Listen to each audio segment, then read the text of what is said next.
Bienvenida o bienvenido. Hoy nos metemos de lleno en un tema filosófico que, bueno, aunque suene un poco abstracto, toca la raíz de cómo vivimos. La vivencia, esa experiencia fundamental, ¿no? Exacto. Para guiarnos, tenemos un artículo académico muy interesante de Andrés Ignacio Bellido Arias. Explora los primeros trabajos de Martin Heidegger y su diálogo, a veces un poco tenso, con su maestro, Edmund Husserl. Un diálogo clave, sin duda. Nuestra misión hoy, pues ver cómo Heidegger agarró esa idea de vivencia de Husserl y la transformó por completo. Le dio una vuelta importante. Sí, sentando bases clave para lo que después se llamaría fenomenología hermenéutica. Es un poco como ver a un aprendiz tomar la herramienta del maestro y usarla de una forma totalmente nueva, ¿no? ¿Listos para explorar esto a fondo? Exacto. Vamos a enfocarnos en un periodo muy específico y, la verdad, muy fértil. Las lecciones que dio Heidegger en Friburgo, entre 1919 y 1923. Ajá. Es justo ahí donde vemos cómo empieza a gestarse un cambio radical en la forma de entender la experiencia humana. Pasamos de la idea de describir la conciencia, digamos desde una reflexión un poco distante. Sí, como desde afuera. Eso, a intentar comprender cómo es estar ahí, ser un Dasein ya inmerso y actuando en el mundo. Perfecto. Entonces empecemos por el contexto. El artículo de Bellido Arias es muy claro al situar el germen de esa fenomenología hermenéutica de Heidegger precisamente ahí, en Friburgo. Y subraya algo interesante. No fue tanto una ruptura de decir, mira, todo lo anterior está mal, sino más bien una... Radicalización. Exacto, una radicalización. Como llevar la idea de Husserl hasta un extremo que quizás el propio Husserl no había previsto. Así es, Heidegger respeta y mucho la ambición de Husserl de hacer de la filosofía una ciencia rigurosa, una strenge Wissenschaft. No la descarta para nada. Claro. Pero siente que el método de Husserl, pues, no llega hasta el fondo. El punto clave donde divergen es justamente la vivencia, el Erlebnis. La famosa vivencia. Husserl la analiza, según Heidegger, desde una perspectiva todavía demasiado teórica, theoretisch. Heidegger, en cambio, busca captarla en un nivel previo a cualquier teoría. Previo. Sí, un nivel preteórico o ateorético, vortheoretisch, antes de ponernos a pensar sobre ella. Entiendo. Para captar bien la movida de Heidegger, entonces, primero tenemos que tener claro qué entendía Husserl por vivencia. Fundamental. El artículo se basa en textos clave como las investigaciones lógicas y la filosofía como ciencia rigurosa. ¿Cuál era la visión de Husserl? Bueno, para Husserl la fenomenología era la base de todo prácticamente. Quería analizar las estructuras esenciales de nuestras vivencias, cómo pensamos, percibimos, sentimos, para entender cómo se forma el sentido de las cosas. Ajá. Y, a partir de ahí, darle un fundamento sólido a todo el conocimiento. Es clave que no le interesaba la psicología de por qué fulanito piensa X o las bases neuronales de la conciencia, nada de eso. No era psicología. Para nada. Lo suyo era la estructura pura, ideal, lo que vale para cualquier conciencia posible, antes de cualquier experiencia concreta. Su famoso lema era, a las cosas mismas. Que suena muy directo. Sí, pero significaba describir los fenómenos tal cual se nos presentan, sin teorías previas que los contaminen. Ya veo. Por eso criticaba al naturalismo, que quería reducir la conciencia a pura biología no. Y también al historicismo, que decía que la verdad era relativa a cada época y que la filosofía era solo una visión del mundo más. Curioso, porque Heidegger también va a rechazar esa idea de la filosofía como mera cosmovisión. Exactamente. En eso coinciden, aunque por caminos distintos. Vale, Husserl busca la estructura esencial de la vivencia. Pero, ¿cómo accedemos a ella? Suena difícil si estamos siempre metidos en el trajín diario. Aquí entra su famosa actitud fenomenológica, ¿no es así? Correcto. Husserl distingue dos modos de estar en el mundo. La actitud natural es la de todos los días. Vivimos inmersos en el mundo, interactuando con cosas y personas, dando por hecho que existen ahí fuera, ¿verdad? Independientemente de nosotros. Lo normal, vamos. Exacto. La actitud fenomenológica es un cambio radical. Requiere poner entre paréntesis, hacer la famosa epoche, esa creencia espontánea en la existencia del mundo. Uf, ponerla entre paréntesis, suena intenso. ¿Suspender la creencia en que la silla donde estoy sentada ahora mismo existe? Bueno, no exactamente en que no exista. sino en suspender el juicio sobre su existencia independiente de mi conciencia. Ah, vale. El foco cambia. Exacto. El objetivo es poder enfocarnos únicamente en cómo se nos presenta esa silla en la conciencia. Reflexionar sobre el acto mismo de percibirla, o de pensar en ella. Analizar su estructura interna, el sentido que tiene para la conciencia. Convierte la vivencia en objeto de estudio. Justo, convertir la propia vivencia en el objeto de estudio. Es un método descriptivo, sí, pero basado en la reflexión. Husserl mismo admite que es una dirección antinatural de la atención, es ir contra la corriente de nuestra inmersión habitual. Y es justo ahí donde Heidegger, según leemos en la fuente, dice, espera un momento, ¿qué es lo que no le cuadraba de este enfoque reflexivo de Husserl? Pues Heidegger sentía que, aunque Husserl buscaba la pureza y evitar presupuestos, su método seguía, de alguna manera, atrapado en lo que él llama una actitud teorética. Teorética. Sí, es decir, una actitud que, sin quererlo, ya parte de una separación. Aquí estoy yo, el sujeto que conoce, y ahí enfrente está el objeto. La vivencia convertida en objeto. Exacto. Heidegger juega incluso con la palabra alemana para proceso, Vorgang, descomponiéndola como lo que sucede, Gang, delante de mí, For. ¡Qué interesante! Para Heidegger, esta separación sujeto-objeto no es lo más básico, no es cómo vivimos originalmente.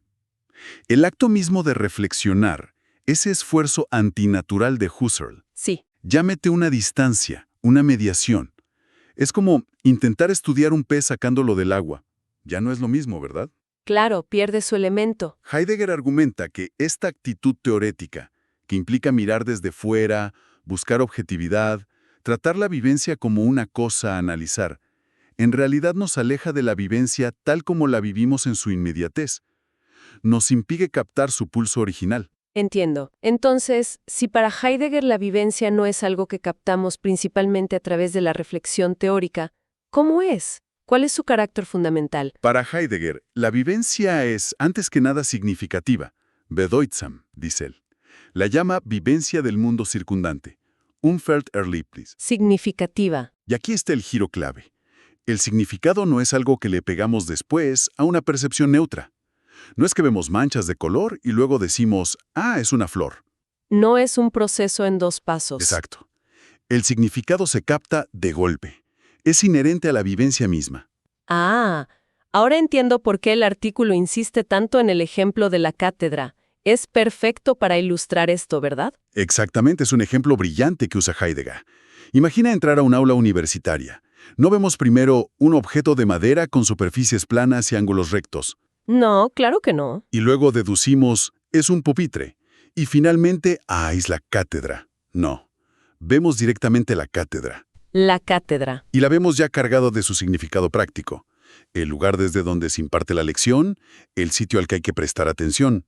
El significado, su función, su rol en ese entorno es lo primero que captamos. De forma inmediata. Inmediata y sin reflexión. Y Heidegger va más allá.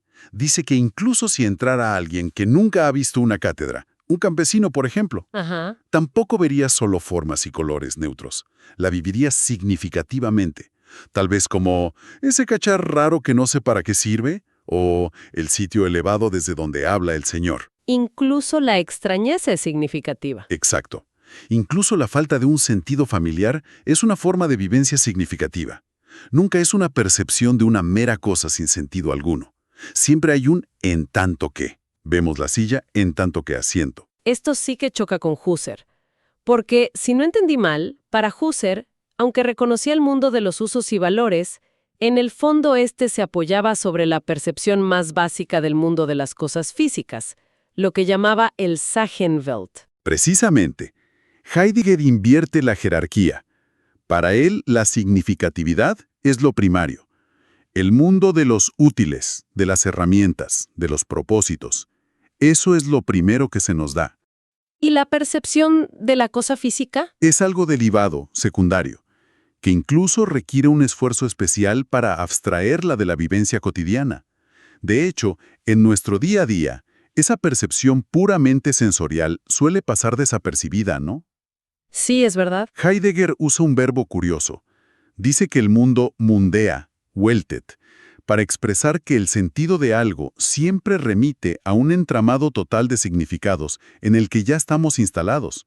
La cátedra tiene sentido por el aula por la universidad, etc. Entiendo el concepto de mundear.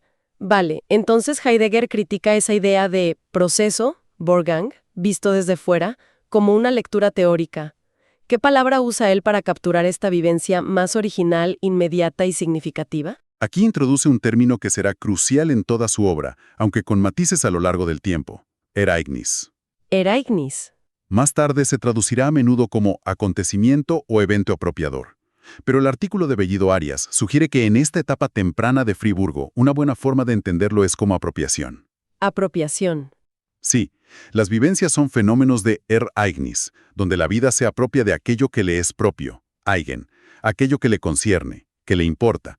No es un yo neutro observando algo externo. No es un sujeto separado del objeto. Exacto.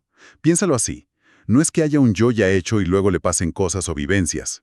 Más bien el yo que experimenta está totalmente metido en la relación significativa. Es parte de ella. Que existe antes de cualquier experiencia. Claro, no es un punto de partida fijo. Ereignis, como apropiación, intenta capturar esta inmersión situada, este contacto inmediato donde el sentido y la vivencia son, en el fondo, una sola cosa. El sentido es estar en contacto con el mundo de una cierta manera significativa. Fascinante, pero aquí me surja una duda grande. Si la vivencia es tan inmediata, tan significativa y además tan personal, el ejemplo de la cátedra muestra que significa cosas distintas para distintas personas, ¿cómo diablos se puede estudiar esto científicamente? Ajá. Como querían Husserl y también Heidegger, no caemos en el riesgo de, al intentar describirla, volver a esa actitud teórica que se supone que queríamos evitar. ¿Y cómo aspirar a una validez universal si todo parece tan ligado al contexto y al individuo? Vaya lío, ¿no? Has dado en el clavo del desafío metodológico. Es la gran pregunta, sin duda. Y es importante recalcar que Heidegger, pese a su crítica a Husserl, no tira la toalla de la filosofía como búsqueda de verdad universal. No renuncia a eso. No cae en un, bueno, cada uno con su vivencia y ya está. Él insiste en que, aunque los contenidos concretos de la vivencia varíen, lo que la cátedra significa para cada uno, el hecho de que la experiencia sea siempre significativa, el modo en que se da el sentido. La estructura. La estructura, eso sí es universalmente humano. Y sobre esa estructura universal del vivir significativamente, sí se pueden decir cosas con validez general. ¿Y cómo? ¿Cuál es el método entonces? Ahí propone su alternativa metodológica: la intuición comprensora, verstehende Intuition, o intuición hermenéutica. Intuición comprensora. Sí. La intuición de Husserl se apoyaba en la percepción reflexiva para ver la estructura de la conciencia. La intuición de Heidegger se funda en el Ereignis, en esa apropiación significativa. Busca un modo de acceder a la vivencia que no la mate al analizarla, que no la diseccione teóricamente. ¿Y cómo funciona esa intuición? Trabaja con lo que llama funciones significativas de una manera que describe como formal. ¿Formal? Eso suena abstracto otra vez. ¿Qué quiere decir con formal aquí? ¿Como en lógica formal? No. El artículo aclara que no es formal en el sentido de abstracto o lógico-matemático. Es más bien indicativo. Indicativo. Sí, se trata de señalar, de indicar las estructuras del vivir significativo sin convertirlas en objetos fijos, sin cosificarlas. Imagina que quieres describir cómo funciona el humor. No puedes simplemente listar chistes. No, claro. Tienes que apuntar a la estructura que hace que algo sea gracioso, a la dinámica de la sorpresa, la incongruencia, pero sin matar la gracia en el proceso. Es una forma de describir que intenta respetar la fluidez y el contexto de la vida misma. Una descripción que no congela lo descrito. Exacto.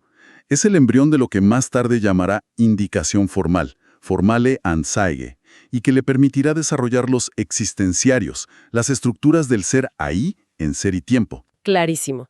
Aquí se ve nacer esa idea de comprensión, Verstehen, que va a ser tan central en todo Heidegger después. No es solo entender intelectualmente, sino captar el sentido vitalmente, ¿no? Exactamente. El objetivo no es hacer una especie de arqueología para ver de dónde salió históricamente el significado de cátedra. No es genealogía del sentido. No busca el origen histórico. No.